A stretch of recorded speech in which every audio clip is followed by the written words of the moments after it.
Let me ask you a question. What do you think about Coretta King and Jesse Jackson coming to Alabama to ask black people to vote against you? Oh, I think they have a perfect right, and I have a high regard for both of them. I have a high regard for Mrs. King and Martin Luther Sr. Dr. Martin Sr. has been to see me many times. I say at least 3 times when I was governor, and would pray for me, and which I always appreciate in my office. They had a perfect right to do that, and I certainly have no criticism whatsoever. I'm very happy to know that when the newsmen interviewed Ms. King's father, that he said he was voting for George Wallace, and her mother said that she was undecided. But they certainly had a right to do what they wanted to do. We welcome them to Alabama. Alabama's an open state for anybody to come and say hello to us. That's not an answer you would have given several years ago. Well, how do you know that? That's what you're saying. No, I have never said anything unkind about anyone who's come to this state to campaign against me. Governor, what happens if you come up on the short end of things tonight? Well, if I come up on the short end, I won't win the governor's race. Are you surprised that it's this close? They say it's too close to call. Well, I'm not surprised at anything in politics. There's no way to second-guess the people of this state or any other state. And I do know that it's very significant that we ran as far ahead in the first primary as we did, which is something I did not expect. I do feel that I'm going to be elected governor. Compare this campaign with previous campaigns for the governorship. Well, it was a little more difficult since this was a contested campaign to get around and make as many speeches as I used to, because I used to run into a town, jump out and speak, and jump back in the automobile and take off again. But it's a little more tedious in the sense that it takes you longer to get to one place to the other and get out. But it was a good campaign. I campaigned in the hot sun, and my health is good, and I feel good. These good people here in Barber, the ones who started me off in politics, and I love them, and I still vote here.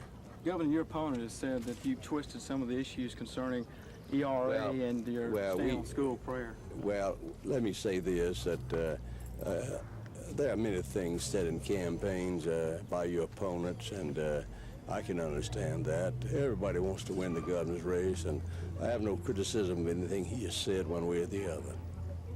I do know that when he was writing at Auburn University, he wrote a piece in his column which he supported me very strong as an Auburn Plainsman columnist. And he said that when I appeared on Meet the Press, my sagacity, intelligence, knowledge, and humility made them believe that I was Alabama's most valuable asset. Of course, he's changed his mind since then, but I can understand that perfectly well. He's a fine man. I have nothing to say but something kind about him. He certainly wants to be governor, and if he is elected governor, he will do the best he can to make Alabama a good governor. I feel that I can be a better governor because of my experience and the fact that I am known nationwide and worldwide. And that's a great help in the matter of getting industry and jobs. And that is the problem in Alabama this time. People getting work, black and white people both. And when I was governor, we had an average of 5.5% unemployment. And even during 78, we had a little unemployment. Thank you, Governor. Yes, sir. Thank you, sir. Thank you, folks. Oh, wait a minute, John. This is great. I want you to She said she's never met George Wallace before. You wanted to be. There's another one.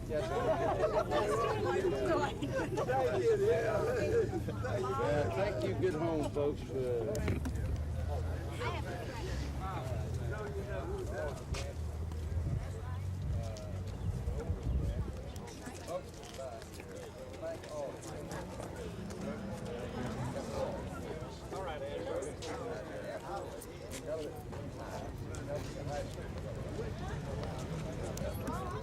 School over there, you know that.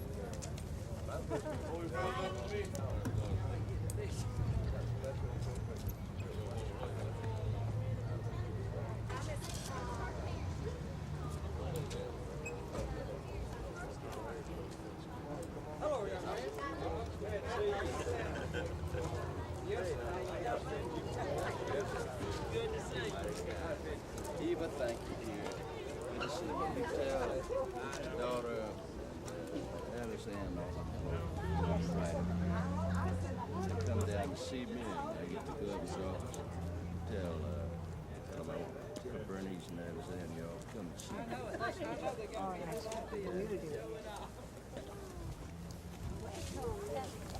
Robert Bryce. Yes, sir. Thank you.